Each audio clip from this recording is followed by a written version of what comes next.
Welcome to Tash Talks Soul. Hi and welcome back. Today I want to talk about the subject of soul lessons. So following on from previous episodes where I talked about Michael Newton's work and work about, twin flames and karmic relationships, and all of those episodes were kind of touching on soul lessons. Why are we here? And situations that we go through in life, patterns that we experience, does it all form part of a bigger picture? And so in this episode, I want to talk about a number of probably the most common soul lessons, or just the ones I can sort of think of that we potentially might have come here to work through. And how to identify a soul lesson. Look at your life. Are there patterns or situations or big prevailing themes from your childhood up until the present moment where you're feeling like there's just things are not flowing, things are difficult in this area, it's like a lump, it's an obstacle, it doesn't feel easy, like this is a challenge for you to overcome. And if you do have awareness around some of these issues, great. Maybe write them down. In the last episode, we talked about journaling. You could dedicate a whole journaling journey to this particular topic, if you like. Another thing that you could look at is your relationships. Usually, a lot of the time, this is with the people that are absolutely closest to us. So people like our partner, our parents, close family, close friends. Anywhere where you're finding you're having challenges or where you're being triggered. So every relationship, every situation in our life acts as a mirror to reflect back to us areas where we need to place more attention. So if you have situations with a partner or with a family member or a friend where there has been deep wounding, deep hurt, or there are things that they do that just trigger you out of control, where you just really feel this rising within you of emotion and it just absolutely drives you crazy. I think Catherine Zankina talks about situations like this being your petty devil, the little petty devils in your life, where the people that irritate you just by existing, like all they have to do is breathe and you're instantly triggered. And the purpose that these petty devils serve in our life is to show us where we have growth and healing that still needs to happen. So if there's somebody, what is it about them that upsets you so much?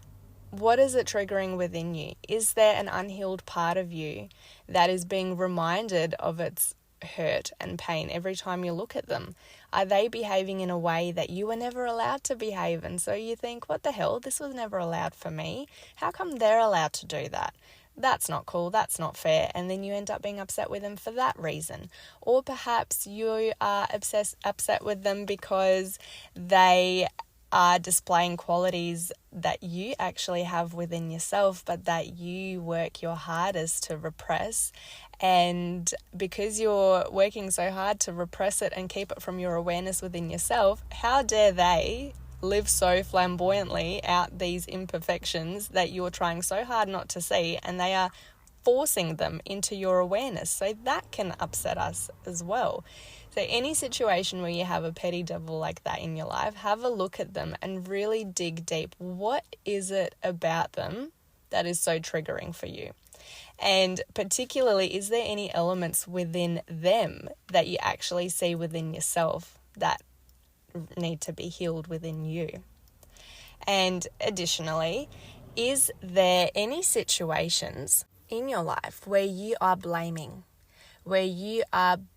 other people for your hurt, where you're blaming situations for how you're thinking and feeling and the cards you've been dealt in life? Are you blaming things not going your way? And instead of taking personal power and accountability and looking at it, where, okay, is there an unhealed part within me that is asking for my attention? What is it within me that's attracting these situations, that's attracting these people, these patterns, this treatment, whatever it is that's not going your way or that's upsetting you? Are you placing blame outside of yourself? Because it could be said that every time that you blame, you're actually prolonging the realization of what your lessons are and the healing that you have to go through, because you're placing all of that power externally. You're handing it over to a situation or a person, and then you step into your ego rather than into your higher self. Your ego wants to blame and justify and paint you out to be the victim and have you thinking that you're not doing anything wrong. Your higher self sees the bigger picture, and your higher self isn't isn't concerned with a bruised ego. It does not care. It sees every situation out of love, healing, growth, expansion. And so the longer that you're placing this awareness and blame outside of yourself, the longer you are preventing yourself from learning the lessons that you've come here to learn. And so let's get into the lessons themselves. The first one that I've touched on before in previous episodes is forgiveness. Sometimes in past lives, perhaps we acted in a way that hurt other people, or the example that I shared in a previous episode of a man who had his mother executed, and then in a future life, she abandoned him consistently throughout his life. And so he was learning the lesson of abandonment and betrayal and what that felt like. The same with forgiveness. Perhaps in a past life you hurt somebody, and in this life you're wanting to learn the lesson of forgiveness, or maybe even without the hurting anyone situations. Maybe you just really want to master the concept of forgiveness. And so we create soul contracts prior to coming here, where we have other souls that love us very much agree that they will come here and they will create situations in our lives that hurt us, that create a breeding ground and a situation where we have to find forgiveness in our heart. We have to process the pain, take ownership and responsibility for it. Not to say that it's our fault that something bad has happened, not to say that we condone what this other person or people have done to us, not at all. The power in this situation is by valuing yourself and putting your own experience in life above anything else, above the pain and above the control that we give these people over us. It's about saying, I matter, and my voice matters, and my safety, my well-being, it all matters. My happiness matters. And I cannot get there. I cannot live a truly fulfilled, happy, joyful, blissful life if I'm still hanging on to this pain, because those emotions vibrate at a lower frequency, which literally prevent us from raising up higher through our consciousness and vibrating higher, and then getting into, let's say, 5D consciousness, which I might do another episode on. And so it's situations like that which are incredibly difficult to process. It is incredibly difficult to look at a situation or a person that has really hurt us and sometimes caused us decades of pain, and to turn around and say, you know what, I see you on a soul level, and I see the lesson in this, and out of my own self-love, I choose to be more loving, to see this with compassion, and to let it go. That doesn't mean you need to invite that person back into your life or speak to them or say anything to them. This might be somebody that hurt you, 20, 30 years ago, and you haven't seen them or spoken to them since, but you're still carrying that lump of pain around. And the only person it's hurting really is yourself. So be grateful for these moments, as hard as it is. Look at them for what they are. Try to see it from the perspective of a soul lesson, and try to let it go and forgive. I've got another episode on forgiveness, but if you find yourself in situations where people are constantly hurting you, there is a whole plethora of work that can be done on that. This is just one lens through which to view it, but have a look at it, have a think. And life will give you whichever experience is most beneficial for the evolution of your consciousness. That's a quote from Eckhart Tolle. or toll, depending on which part of the world you're from.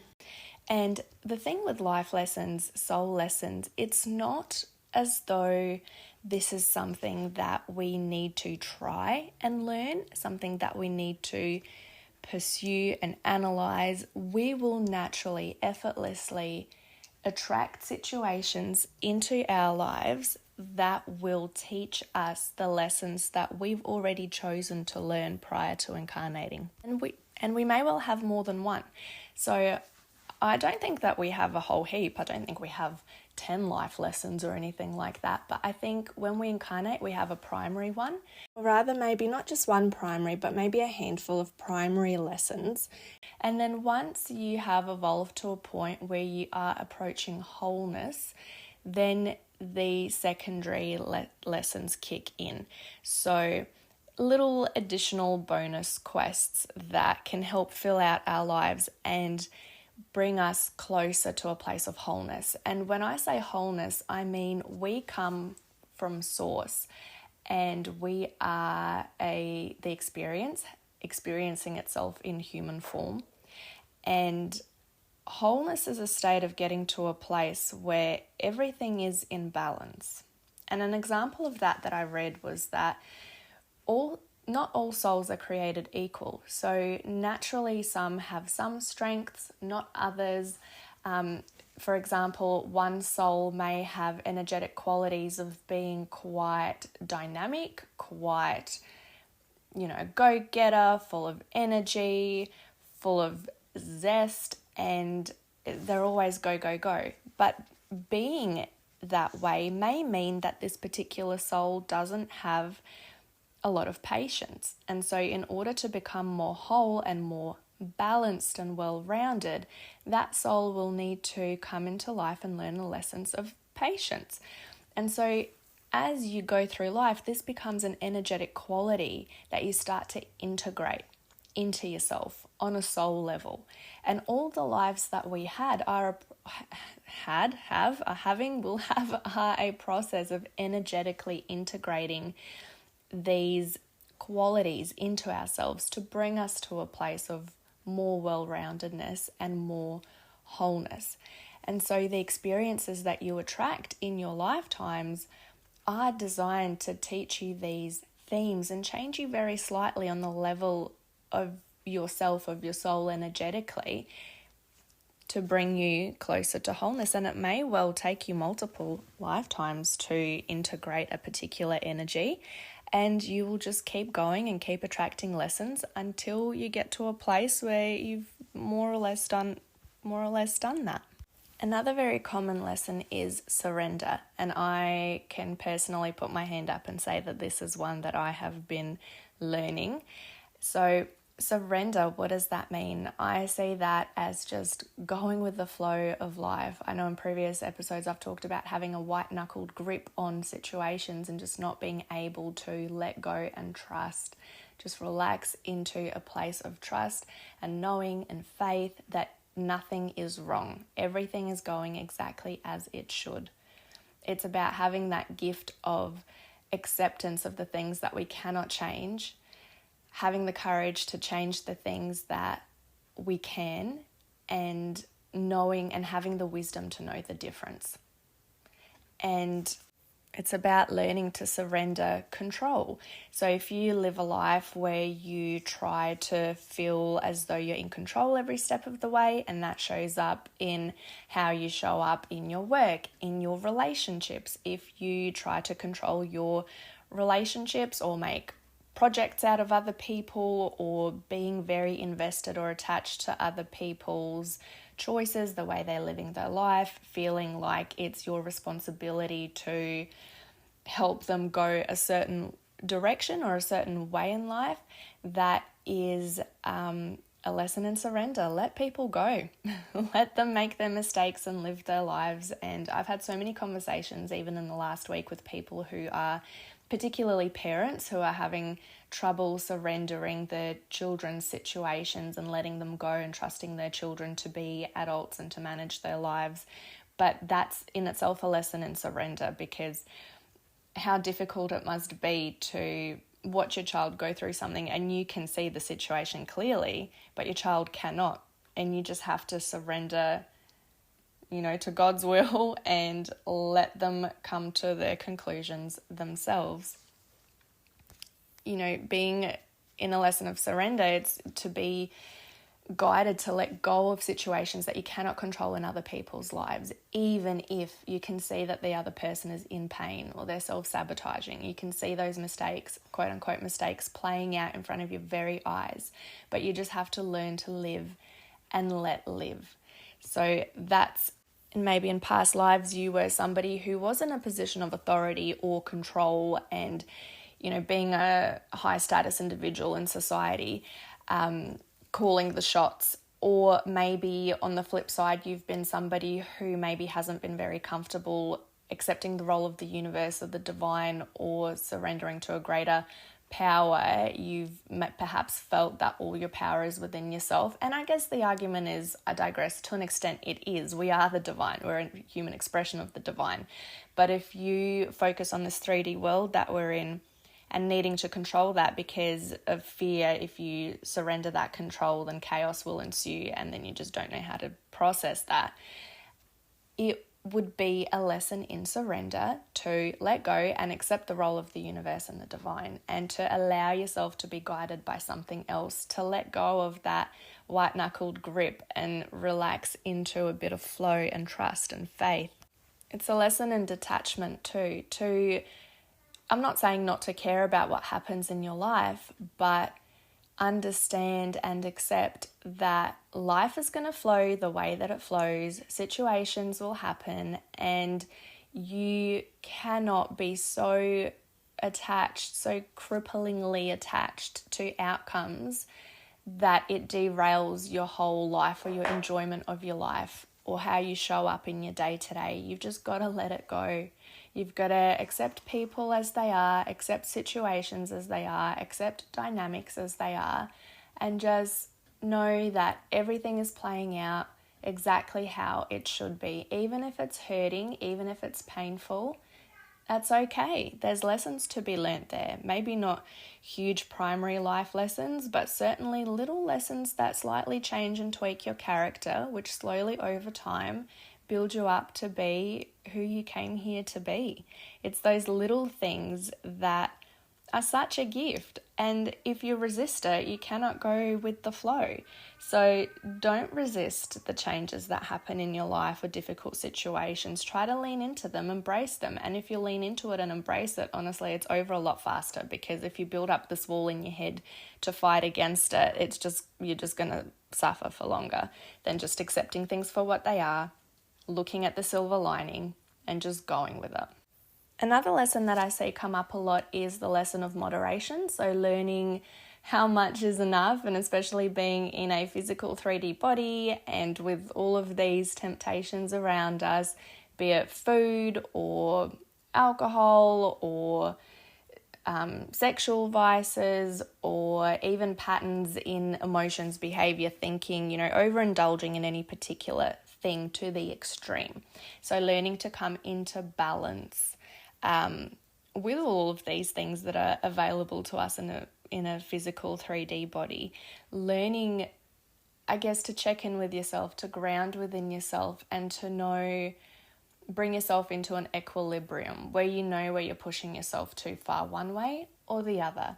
And that would take lifetimes to master.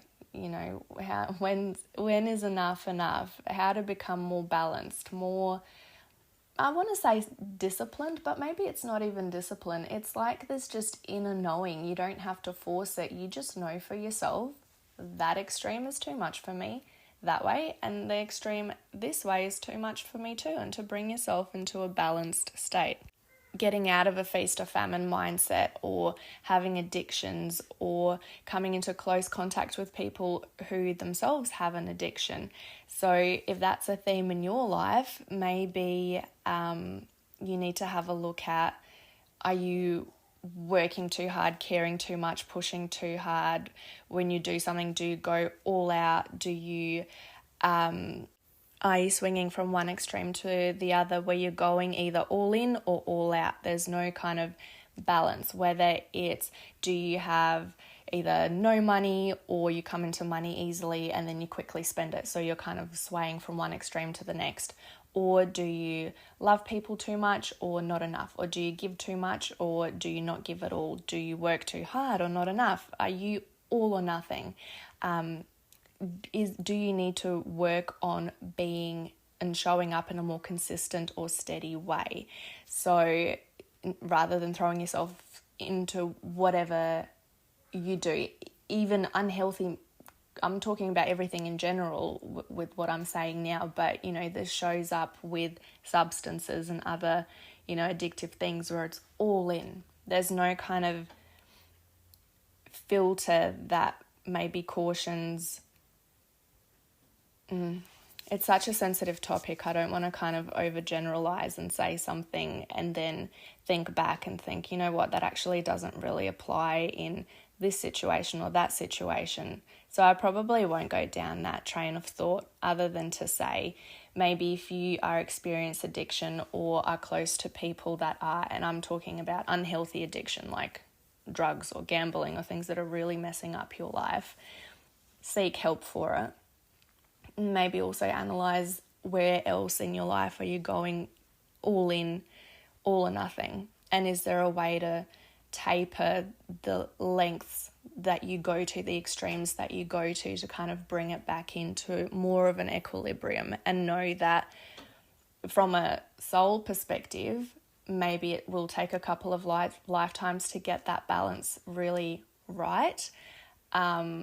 So approach it from a place of compassion and gentleness, and obviously in this lifetime seek help, because I know I've experienced that with people close to me, and to a lesser extreme myself. I am an addictive personality, but luckily I don't have any vices that are derailing my life, because I have managed to have, some self-control and know what's good for me and bring myself to a place of moderation. But I know that were I not kind of filtering myself in that way, then it would be quite easy for me to slip into some unhealthy habits. So another lesson could be in independence or your authenticity. So if you have relied on others a lot in your past life or your current life, or you have never really taken your power to become responsible for yourself, even if maybe slight tangent, but say in astrology, your north node and your south node. My south node is in Cancer, which means in past lives, my lessons were centered around becoming nurturing, becoming loving, giving to other people in a mothering way. And I feel like in this life, I've learnt that pretty well. I would say I'm a pretty nurturing person. I've got 3 kids, and I mean, I could probably always be better and more loving, can't we all? But so that's, if you want to know about what lessons you were working on in past lives, you could look at your South Node in your chart. Or my North Node is in Capricorn, which means that my themes for this life are to become self-reliant, to provide for myself, to rely on myself and not on other people, because in past lives I was quite reliant on other people, and I started setting my life up in this life to be reliant on other people. But I've always had this pull, this ambition, this desire in my heart to do more for myself. And so if you look at this soul lesson now in independence and, being responsible for yourself, you might find that, this hasn't happened to me in my life, but you might find if you're not kind of grasping this lesson and the universe is throwing pebbles at you and you choose to ignore them, and then it throws a big boulder at you to get your attention, because unfortunately that is what happens if you don't grasp the lessons that the universe is trying to teach you. It just keeps hitting you harder and harder and harder until you have absolutely no choice but to realize what's happening and shift yourself onto that path. And so you might find that all of a sudden you lose your support suddenly.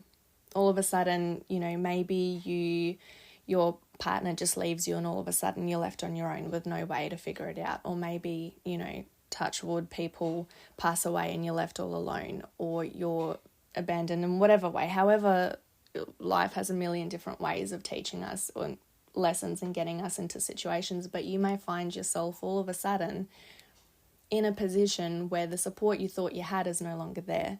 And so you have no choice but to turn inwards towards yourself and work on building that up within yourself.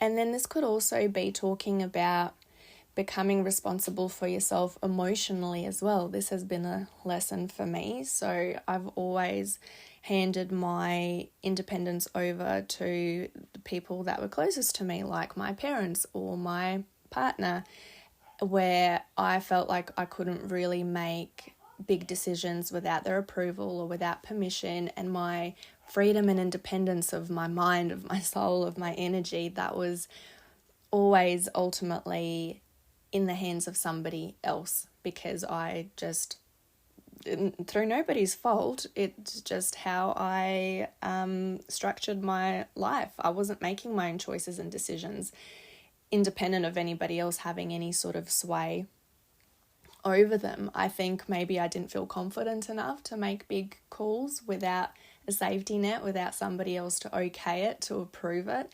And it's been a lesson and a journey in standing firm in myself and trusting myself to know that I have all the resources I need and I'm more than capable of making decisions for myself and taking big steps and moving my life along a trajectory that I'm happy with.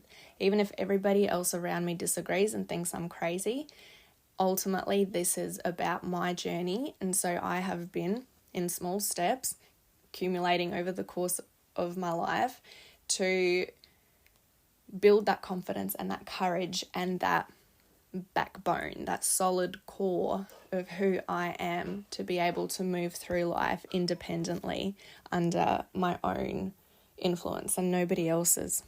And on the back of this, it kind of feeds into authenticity, which I feel is an important lesson for a lot of us as well. Is we are part of the trade-off of living in a society, especially a big society like ours, where there's a lot of people, there's a lot of expectations, and there's a lot of rules. We're kind of conditioned from a young age to fit in and to be a particular way, and there's this pressure to be a particular way to be accepted.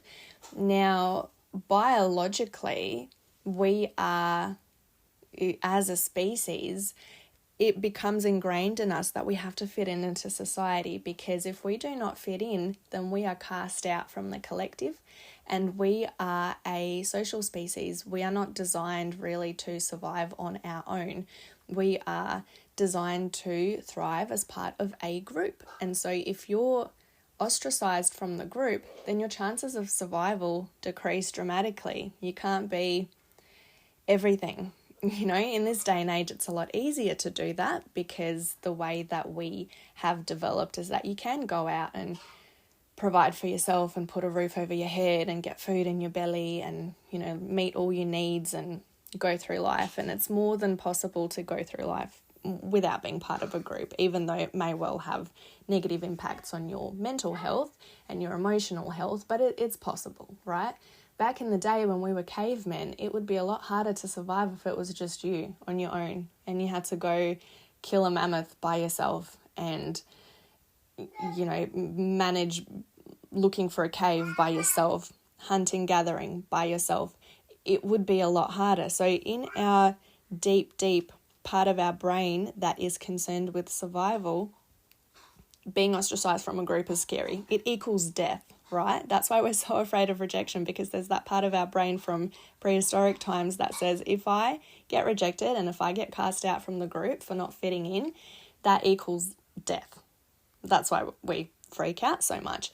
And if you look in more recent history, you know, even the Salem witch trials, I think that's a popular topic that people talk about, the witch wound, particularly for women, but this applies for men too. And the witch wound is this fear of speaking up, of being your authentic true self, because you will be hunted and you will be killed for it. This is where that fear comes from using your voice, for speaking up, for owning your gift, speaking your truth. So many people suppress themselves because they're still carrying this quote unquote witch wound, this fear of being seen, of being judged, of being just unable to be your authentic self. And I feel that going through life, I have found myself cultivating slowly the courage to speak out and be my authentic self. And as these things come up, as they say, new level, new devil, with each new level in your life that you reach, new fears, new insecurities come up to be processed. But as you go through life, you slowly do process them and you slowly do allow yourself to speak up. Fortunately, the society that we live in now isn't going to kill us for speaking our truth. This still happens in some parts of the world, but if you're like me living in Western society, generally you can speak up and be okay. I think as a species, as a society, we're still quick to ostracize people. I mean, just have a look at what happened over COVID, the division that happened between us of people speaking up one way or another and the problems that caused. So I'm not saying that this has gone away, but I do feel that there is a soul lesson there for us in owning our truth, speaking up, owning our authenticity, and learning to embrace not only ourselves but each other as well. I mean, let's not think this is all about me and you all have to accept me. How accepting are you being of other people? Are you embracing other people's truth? Or are you too concerned with speaking your own but unable to receive and accept with love and compassion and patience other people's truth? And I feel like that's a lesson that we're learning as a collective, is to be able to not only speak our truth and be our authentic selves, but on the flip side, equally be as receiving and loving and accepting of other people as well. And I think it's a journey. First, we start with ourselves, and as we become more comfortable and confident within ourselves, we stop projecting and judging other people for doing the same. So by doing this inner work on yourself, you become a safe space and a container for other people to feel safe to explore that part of themselves too. So I think that's one for the list, embracing our true selves. Another big one I feel is love. And I know this sounds so cliche, but I could not put it on the list. If we are working towards wholeness and being in equilibrium and balance, we are love itself. Source, God, universe, angels, whatever you choose to believe in. Love is the highest vibration. We are all on a journey towards merging back with source and returning to a state of pure love, the highest vibration there is. And when I say love, I don't just mean, oh, find a boyfriend or a girlfriend and be in love and well done, you done it. That's not what I'm talking about. I'm talking about unconditional love, which in our human experience, I think a lot of love is conditional, because if your partner goes and does something absolutely terrible, awful, goes and kills your family, I mean, you're gonna be pretty upset about that. And I don't know if unconditional love would apply there. But if we strip it back from such full-on situations as that, if we just look at love as what it's intended to be, it's not intended to be this possessive state, this insecure, passionate, possessive, controlling, where we assign our worth and our meaning based on the acceptance that the object of our love is able to provide for us, because that fluctuates, right? And if you place all your worth and the love that you are, the energy, the soul that you are, all of that juicy, amazing, incredible energy is dependent in your mind on whatever state of validation you're receiving from somebody else, that is not love. That is not merging with source. That is not wholeness. I think that true love, I mean, they say there's 7 different types of love. Maybe I've got that wrong, but there's different types of love. There's platonic, there's romantic, there's like a society love, loving the whole world, humanitarian love. There's the cutie love that you feel towards puppies and babies, and there's all different types of love, right? I'm talking about all of them, I think. Just all of them. How can we be more loving? How can we choose love? When you're faced with a situation where you can either choose love and compassion or choose to allow yourself to slide down the slippery dip into the pool of negativity, jealousy, anger, hatred, all of those yucky, heavy, dense emotions, what are you going to choose? Even if somebody's hurt you, I feel like I talk about this a lot. I'm like a broken record. Somebody's hurt you, but how can you still choose love and forgiveness and choose to frame it in a positive silver lining way, as opposed to sliding down into these deep, dark, dense emotions? And I think that's a big lesson for all of us as a collective as well. And it starts on an individual level. Love for yourself is a big one too. Love for others. Love for our experience as a collective consciousness, for the planet, for everything that's coming up for us. And everything's a mirror. Everything that's coming up in the world is reflective of what we're going through internally. And if you don't believe in that on an energetic level, then okay, look at it on a psychological level. If we are a society of messed up people, unable to process emotions, unable to choose love, unable to move past, holding grudges, anger, and operating from a place of these dark, dense emotions, of course we're going to act that out. Our behavior is informed by our internal state. Of course there's going to be awful things that we do as a result of feeling that way internally. So I think that's a huge lesson for all of us, is to choose love, look for love, choose love. How can we be unconditional? Release this tight grip on what we think love is and allow it to be what it's always been intended to be. We don't need to possess love. We don't need to make it ours. It's like that cliche, if you see a flower, love isn't plucking that flower, it's allowing it to continue blooming. Just allow things to be. And that ties in with the lesson of surrender. Just operate out of a place of being your higher self. And I've talked about this before, but if you zoom out of yourself and your 3D body experience and try to view life and the world and the situations in your life from the perspective of your soul, from your higher self, unburdened by the density of the human experience and the human emotions, let that all fall away, because souls do vibrate on a high frequency. They physically cannot hold all the stuff that we hold in our bodies. That's part of the school, Earth school, is that we have these bodies so we can hold these denser frequencies and thus experience them. You might hear that spirits don't feel emotions on the same level that we do.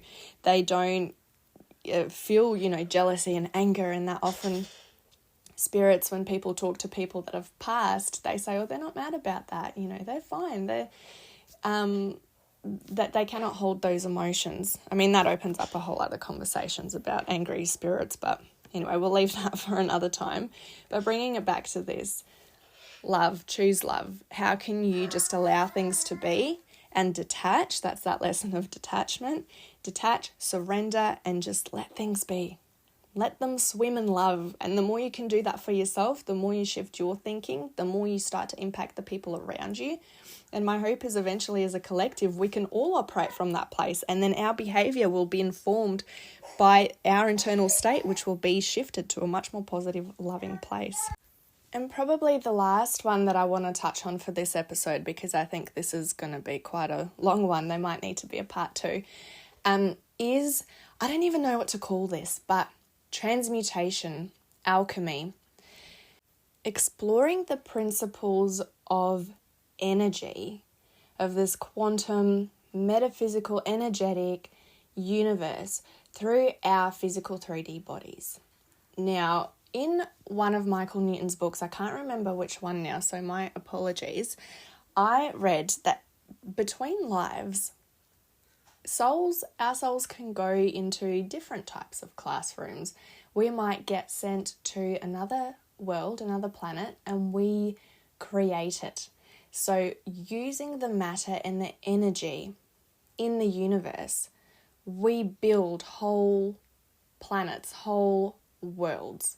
And so he says this based on recounts of many souls that he put under hypnosis over the years into past life regressions and, in between life regressions as well. And apparently there's groups of us that sign up to do this. We go to other worlds and we painstakingly learn how to craft a leaf or whatever a leaf equivalent is on another planet. And then eventually, as you get better at manipulating matter, you start to build living things, maybe a fish. And I think in the example in this book, the soul was talking about building a fish. And then you get better at doing that. And so these souls talked about, it's almost like you harness this energy in the universe, and then you heat it up and you cool it down and you affect the molecules energetically to then form and using pressure combine and craft these things. You might make dirt. I think he said you start off making dirt and then, maybe a rock. A rock is the next thing that you learn how to manipulate matter in order to do that. And when I was reading that, I don't know, for some reason that really, really, really resonated with me. I think because throughout my life, it's been kind of experiences almost a little bit like that. I think I've always known that you can create things just using your mind.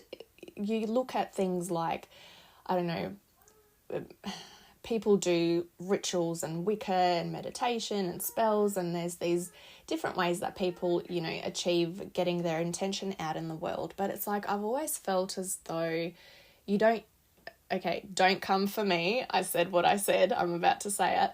I don't feel like you need tools. I think our minds are potent and powerful enough that if you have the right discipline and if you train yourself and practice enough, you can have such incredible focus that you can direct your energy to create whatever you need. But I can see the merit and value in having tools to help you direct that, because sometimes that's easier, sometimes we may not know how. And am I saying I've mastered it? Absolutely not. I'm just saying that since being a kid, I've always felt as though that's a possibility. So reading that in this book made me go, that's so interesting, because I feel like to some degree I'm doing that right now in this body. And I think, and this wouldn't apply probably to all souls, maybe just a subset, but I do feel like I'm here. It's like a playground to manipulate energy, to play with it, to see what can I get it to do. And I see that playing out with my Reiki in terms of healing. And it's like, how can I work with energy to, I don't even know how to put it in words, because how do you put an energetic feeling experience into words? It's like my brain's just not crossing over, bridging the two at the moment. But it's a playground. It's a learning curve. Like I think I've explained before, how does, I once had a person come to me and she was pregnant, and I did not know she was pregnant at the time, but the way that she presented energetically, the way that felt, the way that I saw that, I thought that is incredible. And it was interesting, the language of energy, at least the way that my brain is able to perceive it. And it's interesting, I do actually feel that perhaps my soul picked my body because this physical 3D vessel, this particular brain of mine that picks up on certain frequencies and certain information and energies, I am very sensitive to all of that stuff, and I always have been. People talk about having a spiritual awakening, and people ask me, when did you have your spiritual awakening? When did you realize that you could do this, or that the world was like this? And honestly, since I was born, I have memories of actually being in my mum's womb, but memories of me being a baby, and I remember my whole life, not photographic memory of every single little detail, but I know some people's memories don't start until, they're a little bit older. I remember being a baby in my cot. I remember specific situations that have happened, which I have even recently been lying on my mum's bed with her and going through all my memories, and she was validating them, saying, that's so random, you remember that. Oh my gosh, yeah, that happened. So that was an interesting thing to do. But I do wonder whether my soul picked my body because of its unique composition, and because in my family we do have people who, we had gypsies in the family. I've got gypsy blood. Maybe that's why I love tarot cards, and they work so well for me as a tool. I know I said, you don't need tools, and maybe that can be another episode actually, how I do divination using only my mind. I've developed a way of doing that just within myself where I don't need any tools, but I still enjoy using tools, particularly if doing it for other people. But love tarot cards, love all that stuff. So maybe that's in my blood. And then, we've had healers and, I don't want to say witch doctors, but women in the family who were a little bit witchy. People would come to them for help. They would provide that service within their community, much probably in the way that I provide that service to my immediate circle. I guess it runs in the family, but because maybe having that connection to spirit and being able to pick up on information, maybe my soul picked my body. And I keep coming back to this point because in my DNA, it was going to be a lot easier for me to accept the things that I needed to accept and not question them. Because even in my family, the culture, quote unquote, within my family is that this is real. It was always supported within me. I remember the first time I had a strange experience of feeling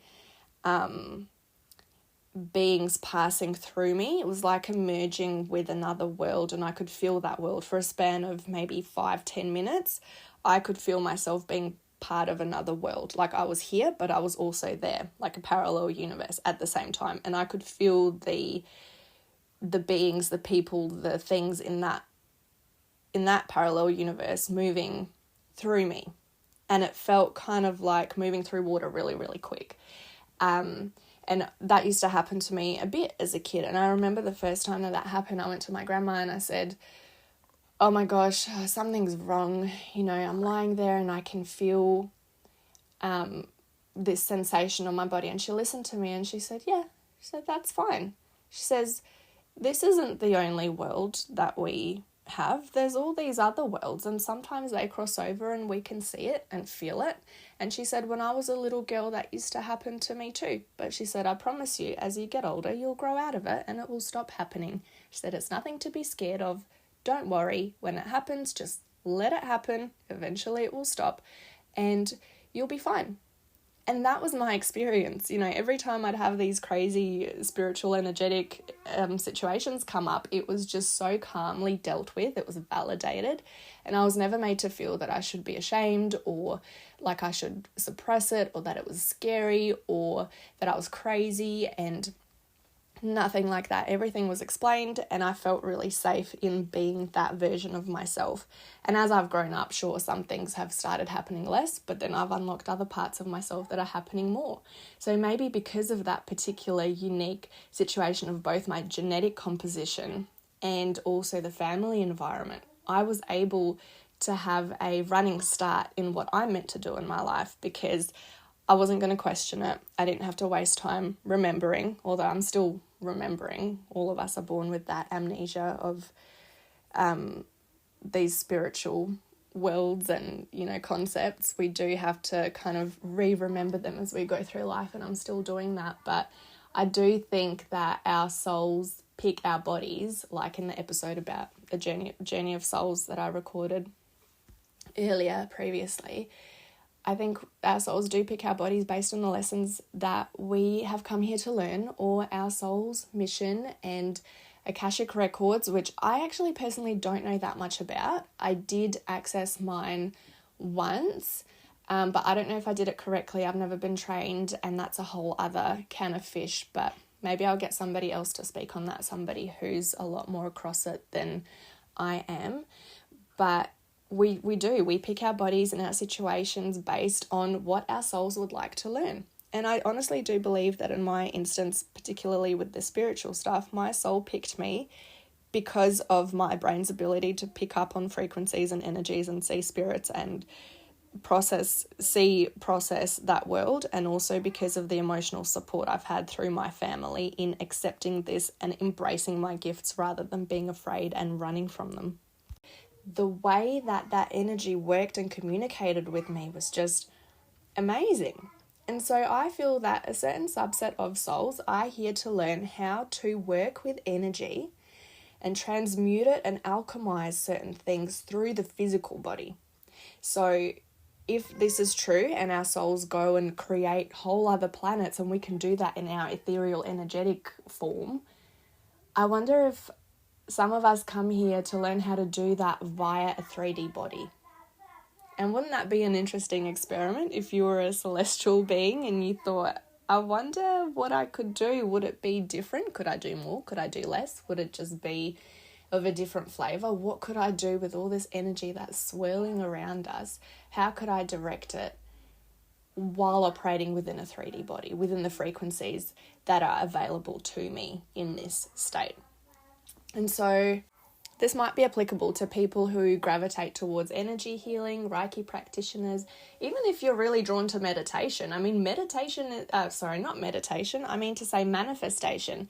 Manifestation is a wonderful example of this, because you are learning the way the universe and the energy and frequencies work, and you are alchemizing that in order to create a reality that matches within frequency. So you are intentionally manipulating the energy around you within yourself to then intentionally manipulate and create an environment external to yourself. I'll do a whole heap of other episodes on manifestation because that is just such a juicy topic, but I do feel that as a collective, we are getting there. We are getting there to play in this sand pit, this playground of learning about energy and matter and how it works, and how we can manipulate those frequencies, how we can alchemize what's happening, even emotionally, what's happening within us. How can you transmute that into a higher vibration? Everything is energy. Everything is transmutation. We're all alchemists. And I just think that that is a really interesting lesson. Maybe not a primary lesson, but certainly a little side quest that I think a lot of us are on this journey. And maybe if you're drawn to, listening to the things that I talk about, maybe this is applicable for you. Maybe you're just starting to think about it, and you might find maybe in 5-10 years time that it becomes quite a large part of your life. Who knows? But I will leave you with that. I will probably do a part 2 at some point because there's just so many more.